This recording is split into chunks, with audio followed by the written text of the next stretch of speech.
Welcome to Mission Evolution Radio Show with Gwilda Wiyaka, bringing together today's leading experts to uncover ever-deepening spiritual truths and the latest scientific developments in support of the evolution of humankind. For more information on Mission Evolution Radio with Gwilda Wiyaka, visit www.missionevolution.org. And now, here's the host of Mission Evolution, Miss Gwilda Wiyaka. Thanks for joining us. Mission Evolution Radio TV show is coming to you on the X-Zone TV channel, divisions of Relmar McConnell Media Company with studios and corporate offices in St. Catharines, Ontario, Canada. This hour will explore the mysterious power of emotions. Emotions. We all have them, but what are they? What purpose do they serve? How do they impact our lives? With us this hour to examine the role and influence of emotions is Reneau Peurifoy. Reneau holds a master's degree in counseling and was in private practice for 20 years, specializing in anxiety disorders. He left private practice to teach at a local college in Sacramento, California. Reneau is the author of 5 books. His most recent is Why You Feel the Way You Do. His website, whyemotions.com. Reneau, thank you so much for joining us on Mission Evolution. Oh, it's good to be here. It should be a wonderful day. We're going to be very emotional about it, right? Well, I don't know about that. That's one of the things you work with this stuff for a lot of years. A little bit of it sinks in. So we hope, right? yeah. So let's start out by defining emotions. I mean, it's a common term, but do any of us really know what they are? How would Well, you define them? when you look at neuroscientists, they call them affects, or they talk about affects, and we actually have 3 levels. And at the most basic, and maybe let me define affects first. It's something that compels you to do something. Okay, so the most Ah, basic affects are sensory affects, so heat, cold, pressure. If I'm sitting in this position too long, I get compelled to change my position. If I get really cold, I'm compelled to find something that's warm. And so the next level up is what they call the homeostatic affects, and homeostasis is just a fancy word for balance. And so things that keep balance in your body. So hunger and thirst are the 2 big ones. If I'm haven't drunken any water for a long time, I get really thirsty and I get compelled, I want to drink something.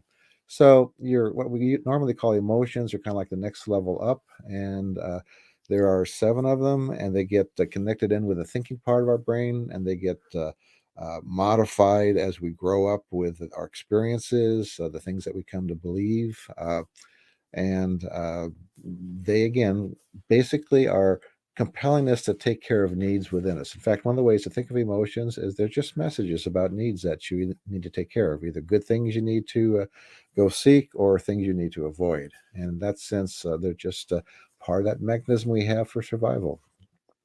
well, when you listed those, I couldn't help but notice that it seems like the place we would be jammed the most, or our natural compulsions would be interfered with the most, would be the emotional realm, because Right. we see a toddler throwing a tantrum, and everybody around him has an opinion on how that should be managed, right? Yeah. Just as a side note, I remember when my son first threw his first tantrum, I was reading a paper. And so I looked down and said, wow, this is just like what the books describe. And so I watched it for a moment. I went back to my paper, and he quit, got up quietly, walked, found where my wife was, threw himself down, did it all over again. But again, it's a form of communication, right? That for Right. toddlers have. But but maybe again, going back to some of the roles of emotions, they serve a lot of purposes. And one of the really neat things about the brain is the way it does so many things that we're totally unconscious of. As you start to grow and develop, in fact, even it starts in the womb, your brain starts making associations between good things and bad things. And it gets those things absorbed so that they can function on an unconscious level. As I walk down the street, my brain is not only coordinating my muscles and my body, but it's also watching out for anything that's been associated with danger, a car, a dog or whatever. And it'll bring those things up to my conscious mind as soon as it notices them, while I'm busy thinking about what I'm going to have for lunch, or where I'm going, or listening to some music or something of that nature. Well, And of course, the problem is when normal, safe things get identified as bad. Well, also, it sounds like over time, if you have experiences that are not pleasant, you Right. associate them with particular stimuli, then Exactly. don't we kind of get cluttered with all these things that trigger us unnecessarily? Well, I don't know if clutter's the right word. It depends on your background, but for some people, it certainly is. Certainly, that's true because emotions are the way your mind uses to index information. So that's how it sorts what's important and not so important. So as things happen to you, it if they're important, either positive or negative, it puts an emotional tag on it. That's why experiential learning is more valuable than just book learning. I can read everything there is about driving a car, and I can really understand intellectually how to drive a car. But until I get behind the wheel and start actually doing it, that's when brain starts to say, "Oh, wait, that didn't work. That's going pretty good." And now I can take all that information and sort it so that it now becomes something that it can work on an automatic level. While again, now I can just listen to the radio or talk to somebody or think about where I'm going, things of that nature. And that's really the neat thing about the brain is the way it can handle so many things on that automatic level, so we don't have to deal with it. And again, as you said, sometimes we get, especially if you grow up in like a negative background or a post-traumatic stress disorder where somebody's had a bad accident, been in a war zone or something like that, and sights and sounds that are normally safe now have been tagged with danger. A person, for example, in a car accident, all of the sights, sounds, all the sensory stuff going on at that moment now get imprinted as danger, which is why when they get in the car again or they're in a similar situation, anxiety comes up because the brain is saying there's something dangerous going to happen. So it sounds like this could get problematic Well, yeah. if we're responding to situations as being dangerous and experiencing the emotion of fear or whatever comes up, when indeed it's just an echo of a memory and the current situation is Mm. not problematic. Is there a way we can get in there and rewire that mess? Well, it is, and again, we use the computer terms a lot, rewiring, reprogramming, and the brain is not a computer.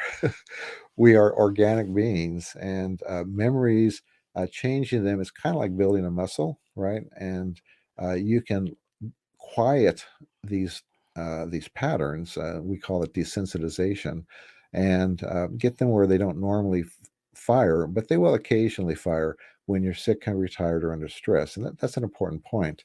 In fact, that's a lot of what I did with anxiety related problems in my practice is work with how do you teach people to quiet and desensitize to these things. And a lot of it has to do with whether we're dealing with a simple trigger, such as a person's been in a plane that's got hit by lightning and now they're anxious about getting on a plane, as opposed to somebody where it's been years and years of childhood abuse or spousal abuse or something of that nature, or they've spent a prolonged period of time in a society that's where there's a lot of upheaval, all kinds of crazy things going on around you. Uh, those types of things, usually there are multiple triggers, and so you have to kind of work with them one at a time as they quiet down. So what do you mean by quieting down? Are we changing neurological pathways? What are we doing there? Well, you're desensitizing. If I like chocolate cake and I eat chocolate cake, the first bite is really good, but if I keep eating it, pretty soon I get dull to it, right? So you kind of dull yourself to that sensation. That's maybe the simplest way of thinking of desensitization. So, like if I'm working, I'm thinking of a lady I worked with who had a fear of water, and when she was young, her brothers told her that there were piranhas in the pool and they're going to eat her toes, and you know, siblings give therapists a lot of work as people get older. Uh, and so, the thing is the conscious mind shuts off when she's around water, and that danger signal comes up, and oh my gosh, I can't be near it. I got to get away. And so you have to kind of slow things down and reconnect that conscious mind thinking, along with some tools to relax and deal with the anxiety. So you teach people relaxation response techniques. You work with the self-talk. In her case, we used a simple "what's happening, what's real" technique. What's happening is I'm responding to an old fear from when my brothers told me things that weren't true. There never were piranhas. I was always safe. I'm safe now. And so using the self-talk to help calm yourself, along with tools like breathing, relaxation response, and then just sitting next to the pool till you get used to that. then sitting on the side of the pool with the feet in the pool, and eventually getting to where you can be comfortable in the water. And actually, over a period of about a month and a half, she was able to desensitize and get into the pool and no longer have that trigger. Once in a blue moon, something would trigger her. She'd get a little anxious. And like I said, usually that's when you're sick, hungry, tired, or some kind of stress is going on. And that's when you're most vulnerable to those old patterns to reemerge because the conscious mind is not functioning as well as it normally does. So your tools are a little slower to come online when you're exhausted. Well, yeah, and that's an important point because when we talk about stress management, a lot of people have this crazy idea that I can always function at 100%, make myself do whatever I need to do. And again, it's part of our culture. I think we see it in the movies. We see the guy get thrown out of the airplane, stabbed, beat up, run over by a truck, and he's still moving along. And a lot of people think, yeah, I can do that mind over matter, that kung fu thing. And no, your body is a machine with a limited supply of energy. And when you're sick, hungry, tired, again, the conscious part of your brain is not working as well. And so a lot of those emotional triggers tend to be on just more on a hair trigger, if you will. That's why you misbehave more when you're sick and retired, right? Yeah, I get grumpy. Yeah. Go in a hole somewhere. We're just about out of time in this segment, but does it behoove us to actually push our envelope? In other words, some of these stimuli we're not going to run into on a in a normal situation. Is it good to expose ourselves to places where it might trigger us so that we can start desensitizing? Well, the rule of thumb is if it's interfering with your life, then you probably need to deal with it. I would never bungee cord jump, right? Uh, so don't need to do that. So I just don't do it, right? So if it's not interfering with your life, it's not a big deal, then don't worry about it. That's a really good rule of thumb because you can spend the Mm. rest of your life trying to desensitize all the trauma, right? Right. Or just things that are normal things that, people are afraid of. There's some, and I'd like to talk to it on the other side of the break that we're just about to go into, but there's Mhm. some fears that seem to be almost inbred into the psyche of the masses. In other words, Yeah. we haven't personally had a problem, but there's a fear there. So I'd like to get into those on the other side of this station Mhm. break. Renault and I will return shortly, so don't you go away. This is Mhm. Mission Evolution, www.missionevolution.org. Mhm. Emotions are so messy. Why do we have them in the first place? Mhm. With us discussing the purpose of emotions is the author of Why You Feel the Way You Do, Reneau Peurifoy. Mhm. Renaud, we were just about to go into an interesting thing, and that's the universal fears that Right. all people seem to have, like, people, children or whatever, that have never seen a snake. They see a snake and it's not a good thing. Okay, so explain those to us. Well, and that's not necessarily true, and there's a lot of debate about that. Uh, there was an interesting study that's actually going on back in the early 70s. A town in New Zealand, Dunedin, they started studying every baby born over the course of a year, and studying. They're doing all kinds of medical tests, psychological, psychosocial, studies. And as genetic stuff came up, they started working with that. And it's still been going on. So this group of people, a little over 1,000, have been studied for over 50 years now. And one of the things they found early on is that the children fell into five basic groups. And you had your kind of what they called well adjusted children, which was 40 some odd percent. And, they did fine with people, social situations. Then you had what they called their courageous group. Those are the ones that as adults would do hang gliding and, all the crazy stuff. And, those two groups did fine as long as they had, decent family backgrounds. Then you had a group that was the reserve group, and they're a little bit shy, a little bit slower to warm up to people and situations. But again, if they were in a normal background, they did fine. And the two groups that had problems were the extremely shy kids, and that was a small percentage, and then the small group of kids that were under controlled. In fact, they found that being able to control yourself was one of the best predictors of success in adulthood. And this would be the children who, with a marshmallow test, where you give them one marshmallow and you say, if you wait 5 minutes, we'll give you another one. They just immediately gobble it up. They have no impulse control. And so this gets into, you talk about that reserve and shy group. they're going to be more afraid of spiders and snakes and stuff like that. Your courageous kids, they're going to go out there, they're going to play with it. It's just going to be something interesting. In fact, an interesting study done with monkeys, they had mothers, monkeys, who were born in the wild and so had a fear of snakes. And then they had babies who were born in captivity, so they'd never seen a snake. So they'd give the baby monkeys a rubber snake, and the baby monkeys just had a lot of fun with it. Would run over, show it to mom. Of course, mom would freak out, and that would immediately cause the baby now to start freaking out. So that vicarious conditioning that we get, it's hard to separate that out from what actually is uh, a genetic or an inborn. We do have a natural disgust for certain types of odors and things. Uh, but again, it's that vicarious conditioning. Children are so sensitive to their parents and the adults around them and read them just like your cat or dog does. Our ability to understand and read that nonverbal communication is amazing. And with children, it's especially acute because they're still developing language. As we become adults, we start depending more on language, although we still have that ability to read people, which is why we get vibes off of people. Uh, just a simple example of that, I can say the simple phrase, I love you. I love you.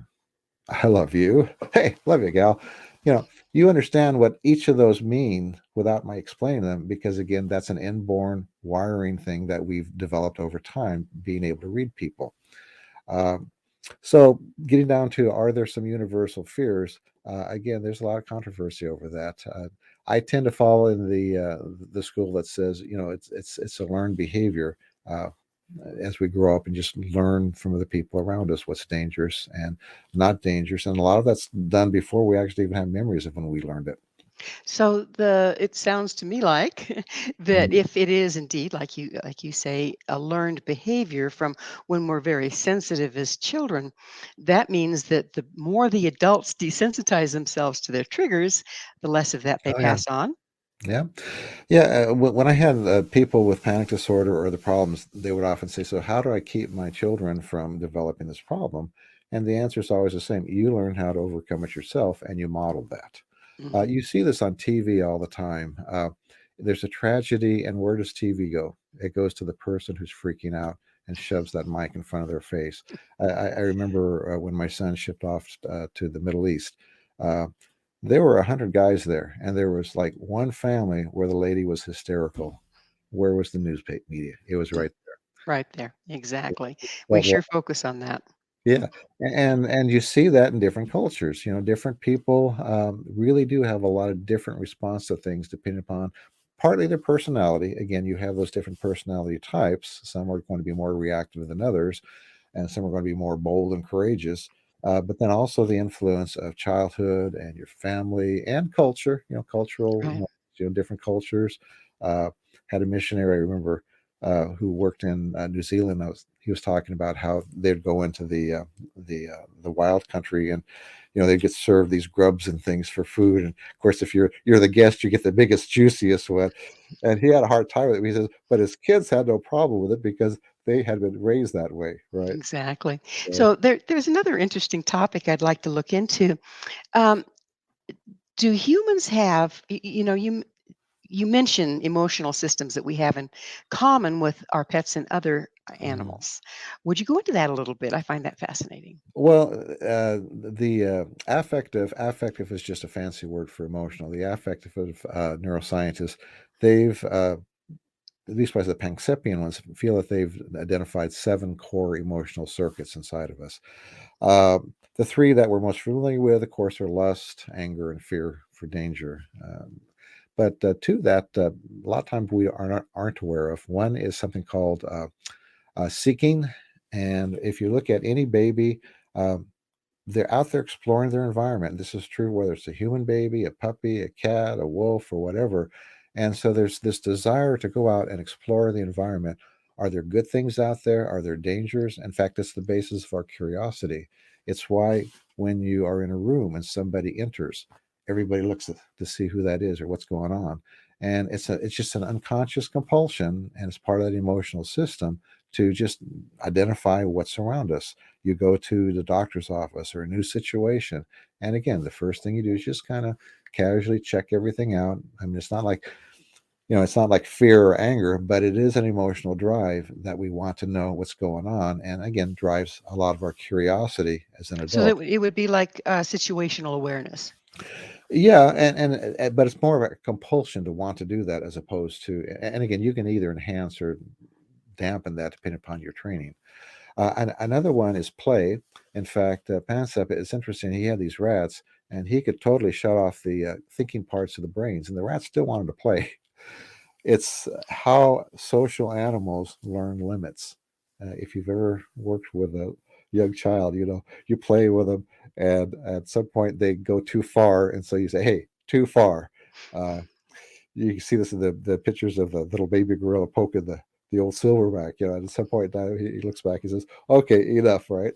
But we still want to play, and it's still part of how we interact and we connect as adults. So play again, if unless it's been dampened because of our early childhood experiences, it's something that's again connects us. Uh, it turns out there's actually two fear circuits. One is danger, but there's another one they call panic. We know it more as separation anxiety in children. So when the baby is separated from uh, their parent, then it goes into distress. And that triggers another circuit inside of us, which is called the caring circuit. And so those two kind of are what bond us together. It's why we miss people as adults and why we want to take care of them when something's going on with them that's distressing them. Uh, and those all basically make up our emotional system. And again, four of those have to do with relationship, right? So how about guilt and shame? It seems like a lot of that is perpetrated on our society. Are Yeah. those natural emotions or are those something else? Oh, they're learned because people have guilt and shame over different things, and some cultures are more guilt based and some are not. Uh, Guilt is basically I've done something I shouldn't have, right? And so I'm sad because I did it. I could be angry at myself because I did it. So the two underlying emotions again are sadness or anger, depending upon how I look at myself and what I did. But basically, I've done something I'm not supposed to do. So I've broken a rule, either societal rule or a personal rule. And so now I'm angry with myself or I'm sad because I did it. And that's, we label it guilt, but that's really the underlying emotions. Shame is more something has been done to me that has damaged me in some way. You see this, for example, in sexual abuse. I've been tainted in some way. Somehow I'm no longer measuring up. I'm no longer worthy. And so it's more usually a form of sadness, if you will. But again, it's this kind of recognizing that I can never be like everybody else because then somehow I've done something that I'm not supposed to, or something's been done to me rather that I'm not supposed to. And again, some cultures are very shame oriented and honor.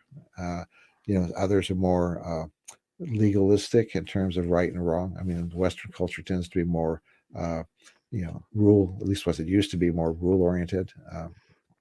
So you're saying they're learned emotions rather than ones that we come with.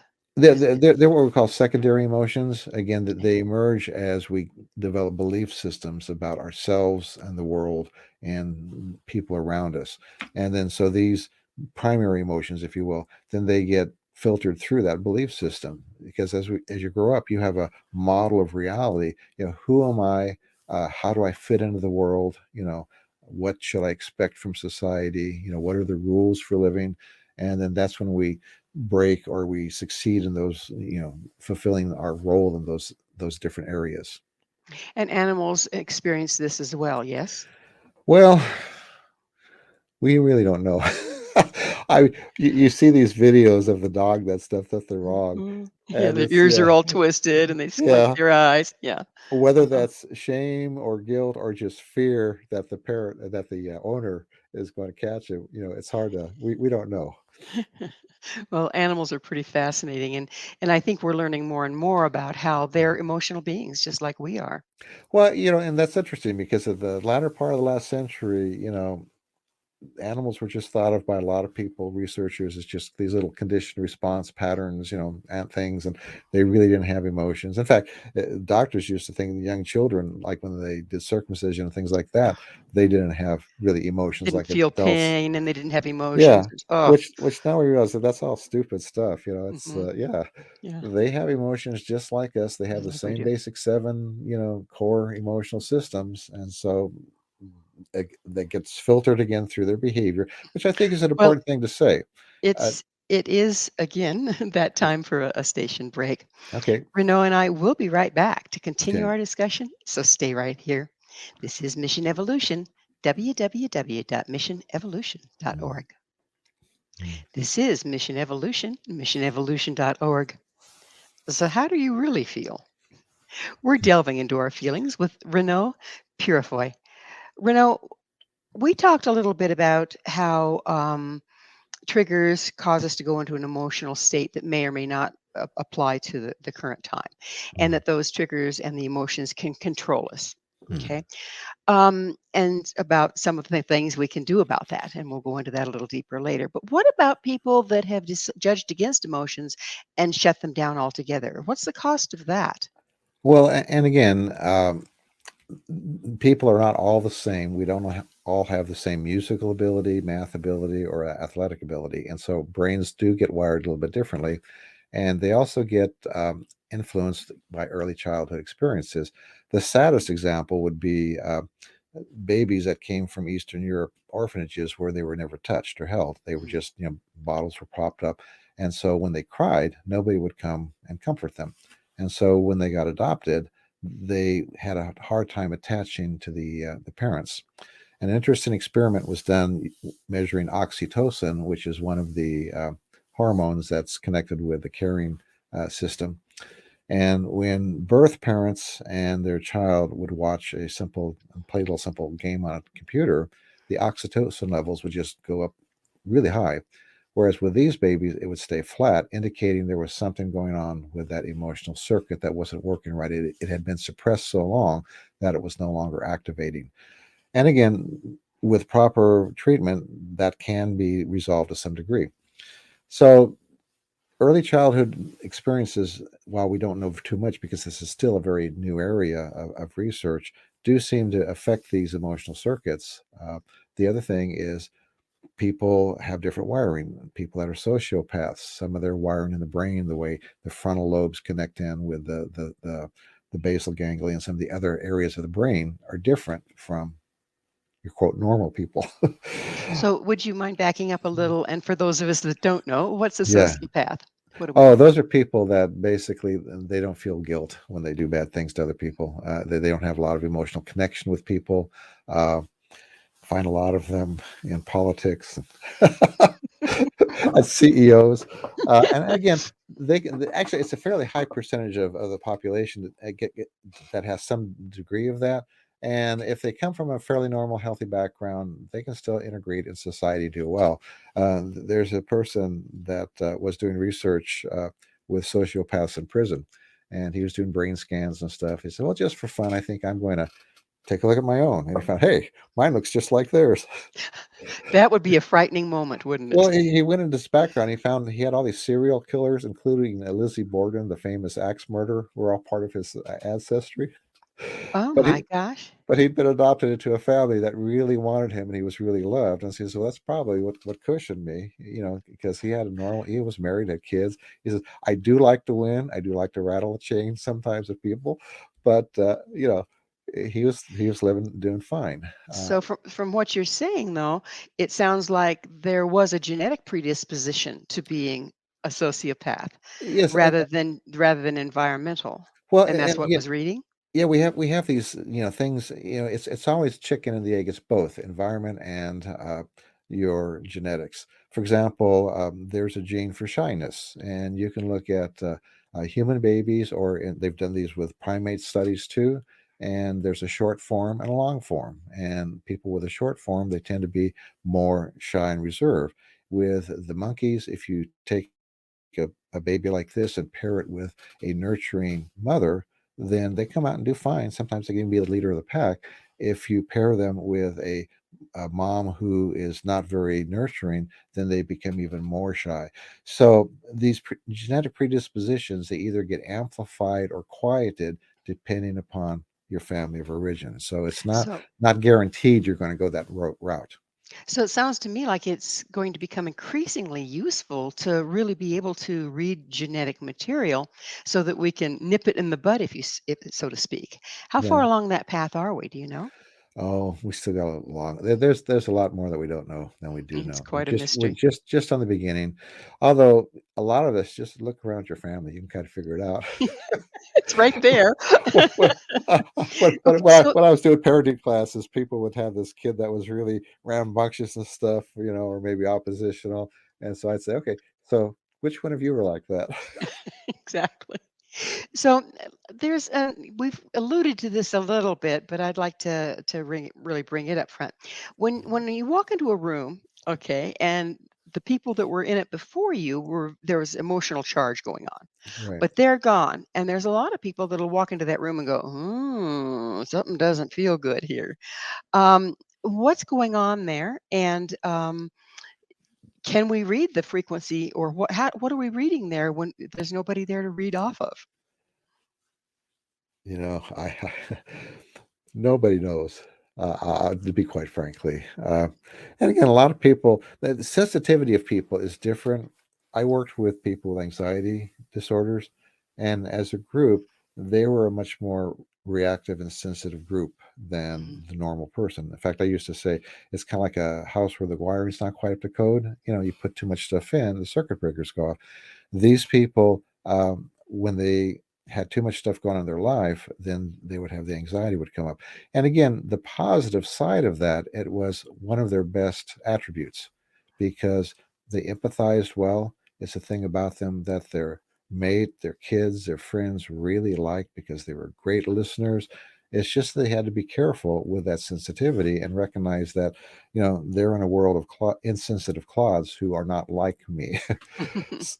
And that was once they learn that lesson, there are times when you have to shut down and times you have to just, when you're getting overloaded, back off and take care of yourself. The whole psychic phenomena thing, though, um, that's a real controversial area, and I don't know. So, kind of on that same token, do Mhm. we resonate with emotions? So, say for instance, the mob mentality. What's Yeah. going on there? Well, yeah, certainly you have the whole mass hysteria, the mob thing. And again, part of it comes off of just that being able to read other people and empathize with them. Part of it just has to do with mob psychology, not wanting to go against the mob. All the experiments where they've done where they have a classroom of people and they put two lines up on the board and one is clearly longer than the other, but everybody is going to select the short line except for the test subject. And a lot of times they'll go ahead and they'll select the wrong one just because they don't want to go against everybody else. So we do get caught up with that need for bonding. And I think it gets back to the fact that we're social animals. We have all these emotional circuits that are geared towards binding us with other people, and it's part of our strength. But again, in a lynch mob or something like that, it's a negative part of it as well. Well, that would also kind of explain cult mentality, wouldn't it? Well, cult mentality, you have people that are vulnerable for a variety of reasons, and then you have a charismatic leader who is able to capitalize on that. Basically, a con artist. And some people are easier to con than others. And those who don't have a strong belief system and cultural background, they're much easier to be led astray by somebody who's very, very charismatic, gives them the answers, paints the way, and okay, follow me. Okay, now I'm going to go ahead and do that. So the in both of those cases, the mob mentality and the cult mentality, it seems like there's again a resonance. So it actually distorts reality for these people, doesn't it? Well, yeah, but I mean, that happens to us all the time anyway. We're always filtering reality through our belief systems, and we never see it as it is. And again, some people are just more vulnerable because they do more, for example, emotional reasoning. I know with anxiety related problems, that was one of the things that you had to train people to not do, is to use logic to evaluate as opposed to my emotions. I mean, you see this like with gambling, right? Mhm. I feel like I'm going to win, even though the odds are, Way off. 50-1 against me, right? Yeah. Uh, So when you got the mob mentality or the cult mm. mentality, is it running off of triggers, emotional triggers? Well, it can be, but I think again, it has more to do with people who have a background where they're more vulnerable to being led. Again, they have a uh, personality that's not a little bit more dependent upon approval and other people. A lot of times you have people who are searching for meaning. They're kind of lost, and you have this charismatic feature or correct charismatic person who now gives them the answers and leads the way and gives them a belief system that makes sense out of the world, even though it Again, may, it sounds may, may, may, maybe even if it's a crazy world, right? sounds a bit like politics too, but we won't go there, right? Well, yeah, I mean, you get the same thing. People in politics, they're always trying to con people into do emotional reasoning as opposed to logical reasoning. I mean, look at all the TV Advertising, ads. Yeah, the ads. Well, yeah, advertising, yeah. sex and fear are the two things that underlie all advertising, right? Right, Uh, Either some right. kind of fear of something or some kind of sexual connection with people. And if you get those two things fired up and associated with your product, then you're going to sell a lot of product. Oh, and then there's the fear of not being sexy, right? So Yeah, we yeah. we get Well, both of it going there. yeah, Yeah, yeah. exactly. Exactly. Um, what are you speak of habitual thinking patterns? What are those? The most common one is something we call should must thinking. And again, understand that it's important to have rules in life, and sometimes we become very rigid about those rules. I have to be on time, and if I'm just super super rigid about that, if I'm get caught into a situation where I'm going to be late, then I go kind of nuts, right? And I start driving crazy. I start yelling at people and things. Uh, as opposed to accepting the fact that I'm going to be late and what can I do about it. And I should So also say that sometimes you grow up in a society or a situation where it's important to have rigid rules. If I'm in a chaotic society or if I'm in an abusive household, then I need to be very rigid about I never say this or I never do this or I never do that. And I used to joke about I had really good depression era parents, right? So my mom had a lot of should must rules, and where she grew up and in her time frame, it was important to have a lot of those because they were survival based. You see this with people who come from again cultures that are very abusive. They come into our country and they don't exercise a lot of the freedom that they could exercise because they're still living as if that's the society they're living in. right, and Part then of projecting that onto others as well, right? And so part of growing up is again coming to take a look at your rules and reassess them and make them your own. All If right. you Well, have if it's time Okay, well, let's for. pick it up. This one's a good one to pick up on. Okay, hold that thought. Yeah. Please stay with us as Renaud Mhm. and I continue to explore the power of emotions. This is Mission Evolution, www.missionevolution.org.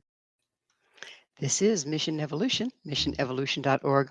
We're continuing our discussion with Reneau Peurifoy. Renaud, we had a nice thread we were starting.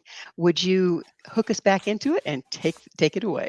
Well, and talking about should must thinking, life is a series of choices. You make choices based upon either I'm going to get some good stuff or I'm going to avoid some bad stuff. When you have these should must rules, it's as if this parent is following you around telling you you have to do something and I don't want to do it. So it's like when I was teaching, I tell the students, you don't have to come to school, just stay home and relax. Well, but if I don't, then I'm not going to pass, and then this is going to happen, that's going to happen. Okay, so you're choosing to come to school, okay, because you got some benefits you want. It's not that I have to go to school; it's that I'm choosing to go to school. So if I'm thinking in terms of I have to do this, I have to do that, again, it's like I have no power. My power is It's outside of me. very much a victim stance, So isn't when you it? start to take a look at, Mhm. no, I'm choosing to do this for this reason, whatever it happens to be, now I'm in control. And so that's one of the things that I found. Again, a lot of my anxiety clients had a lot of should, must rules, things that they should and have to be. And so I say, well, okay, I want you to take a look at those rules and decide which ones do you want to keep. Do you want to modify them? I had one lady, for example, that you had to have 12 cookies on the cookie sheet when you baked. Couldn't have 13, couldn't have 11, had to be 12. You know, I would that there's that rigidity, right? And again, that came from again her family background and partly her personality as well. So And so, this is like OCD, right? well, yeah, it wasn't quite OCD, but it's Getting there. or yeah, I mean, all of our psychological disorders are simply normal things that are exaggerated. You know, like we all get depressed, but then if it's interfering with our life, then we call it clinical depression, right? Uh, so yeah, so learning that there's nothing I have to do in life.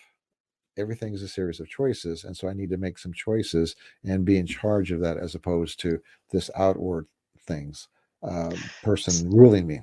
So does that give you a way to interrupt the squirrel wheel that we tend to get on, where we go into anxiety and we just react rather than be reactive rather than proactive? Well, Is that again, shouldless thinking is one of the sources of anxiety. I mean, there's mhm. a lot of things that cause us to be angry, anxious. Um, Let me just digress for just a moment, because there is a hidden form of shouldless thinking that is super, super common, and that's something called circular why questioning. And I would see this all the time with clients. I don't understand why that happened. I don't understand how that could happen. Why would that person do that? And so I would say, so why do you think it would happen? They would give me a perfectly good explanation, but then go right back into, but I don't understand why. Because what's really underlying it is the person should have done this, or things should have happened this way. They didn't. It violates my belief system about the way the world should be. And so whenever I notice somebody going into that circular why question, and you can do this yourself, if you find yourself saying, I don't understand why, stop for a moment and say, okay, why do I think that happened? Probably you can figure it out. But again, it's some aspect of reality that you're having a hard time accepting. Again, I used to say I'm just a positive realist. You know, sometimes life is not the way we want it to be, and sometimes it's really rotten, but it's what we got to deal with. So I've got to accept that this is just the way it is. What, how am I going to respond to it, as opposed to I don't understand, why isn't it the way I want it to be? So if we're very emotionally attached to what we think should Mhm. happen in life, Mhm. are we more vulnerable to this? Well, sure. You're going to have a lot more anxiety and anger around those areas of life where things are not the way they should be. And again, you alluded to politics, and you see this in politics lot too. People capitalize on those should must rules that people have. Um, and I think, to become fully conscious and to actually start to think of life as a series of choices, and to be in the driver's seat as opposed to having outside forces controlling me, is part of what makes you just happier in general in life and more successful. Yeah, being able to be in control and Right. proactive gives you an avenue for expression Mhm. that you otherwise don't have. Yeah, and moving back to that whole topic of emotions, one of the things we didn't touch upon is the fact that we all have core response patterns that we develop. Yes, that was next. Some of them are good, and some of them interfere with life. And so, what do I mean by core response pattern? It has to do with our rules, again, for how I'm supposed to behave, the way the world should be. So, for a negative one would be somebody growing up in an environment where there's a lot of abuse, let's say physical abuse. And so they might get the core response pattern that conflict is dangerous if they're one of those courageous Evil Knievel kids, and they're going to fight back, right? And they're going to learn that that's the way you solve things, right? But let's take the child who learns that I stay safe by keeping my mouth shut and avoiding conflict.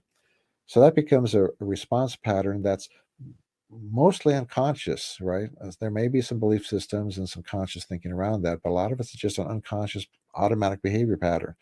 Now they come in and they see me in therapy, and they say, I don't understand why I just find it so difficult to speak up at work, or I'm out at the restaurant and I want to order something. My friend says I shouldn't, so I don't. And I would like to speak up, and later on I think about it, but I don't. It's because they have this response pattern that developed when they were young. And I like to put a label on it. Conflict is dangerous, because I find if you put a label on these different response patterns, uh, it gives you a tool for now working with them. Doesn't change it, but now I can recognize it. So the process that I would use is, first of all, we put a label on it. Then we come up with a simple explanation for why it's there. The reason for the explanation is to get you out of the circular why questioning. I don't understand why I didn't speak up. Well, it's because you have conflict is dangerous as a core response pattern that developed when I was young because that's the way I stayed safe. Okay, now let's focus on what to do about it. We've gotten out of the circular why questioning. So let's identify some specific places where that response pattern comes up. Well, I don't speak up when I'm with friends. I don't speak up at work. I tend to be passive around my mate. Okay, so what are some opposite positive behaviors I can start to practice? Again, it's just like desensitizing to a simple fear of water or something of that nature. You have to learn to desensitize uh, to get comfortable with asserting yourself, because really we're talking about assertive actions in this case. So you come up with some simple situations and you start practicing the opposite positive. And you also come up with a number of things you can tell yourself to encourage you to use that behavior. I have the right to say what I want. I have the right to speak up. I have the right to make some choices. Uh, and you put some of those things on a card, you read them for a week to get them drilled in your head. And that helps to motivate you to start practicing the simple behaviors. And over time, you find you can actually start to change those patterns. You'll probably never be the same as one of those courageous kids, but it's okay. You can get to the point where you can speak up and function, normally in life. Really nice. So, Renaud, it's that time in the show when I get to ask you, what is your mission? My mission is to make people's lives a little bit better. I mean, I've always been a teacher. I've always liked helping, and so my mission is to make the world a little bit better by just helping people manage their emotions and their lives more effectively. That's a very good mission. Mhm. I'm glad you're doing it. So, Yeah. one of the things that we haven't talked about, and I like to close on a positive note, Mhm. is happiness. What's involved in finding happiness? Well, three key things. The first one, far and beyond all the others, is relationship. Having some deep, meaningful relationships. And in our modern world, we're moving around and we're plugged into our electronic devices and stuff. That's one of the things that a lot of people don't have. It's interesting when you go to developing countries. A lot of times people have a lot more hardship than we have, but they have rich relationships. They have extended family. They have a lot of times a lot of people around them that they've known for most of their life. And so even though they have a lot of hardship, that seems to buffet them in ways that when you don't have it, because again, we are social beings. We have all these emotional circuits designed for intimacy and connection with other people. If you have two or maybe three people that you can be totally transparent with, and you don't have to worry about being judged, you're going to do pretty good in life. You're pretty rich then, aren't you? Unfortunately, many people in our culture don't even have one. They have 500 Facebook friends, but they don't have anybody they can really be real with. And of course, then you get that fear of missing out because everybody else has a better life than I have. Or people are so bought into this idea that life is about entertainment and stimulation. And so I'm getting things, I'm being stimulated. I constantly got TV or something going on in my ear or something happening. And that's how I get happy. And it doesn't. It gives you temporary distraction, temporary thrill. But what really gives you that deep sense of satisfaction and peace is connection with other people. And that's something I really encourage people to seek. Um, you see it in our younger generation where they're so tied into their electronics and social media. It's one of the reasons why anxiety and anger has increased in our culture. And it's bursting out in all sorts of different Yeah, ways. It's sad that we're such a rich culture, and yet probably one of the most miserable in a lot of ways. materially rich, relationally poor. Yes. Yeah, yeah. So hopefully we're just about out of time. But Mm. how would you say to turn that around? Well, you seek it. You can seek it through like a church. You can seek it through social organizations, people who have an interest. Like if I like to bike, I can get into a biking group. There's all kinds of different things, and this is maybe the positive side of social media. You can find a lot of times people have common interest, but then find ways to connect with them face to face, because again, we are organic beings. And while, like, when my daughter was in England, we would Zoom and meet with her, and that was nice, but it's not the same as going and having lunch with her. Giving her a hug. Yeah. Yeah. So, again, we're just about out of time.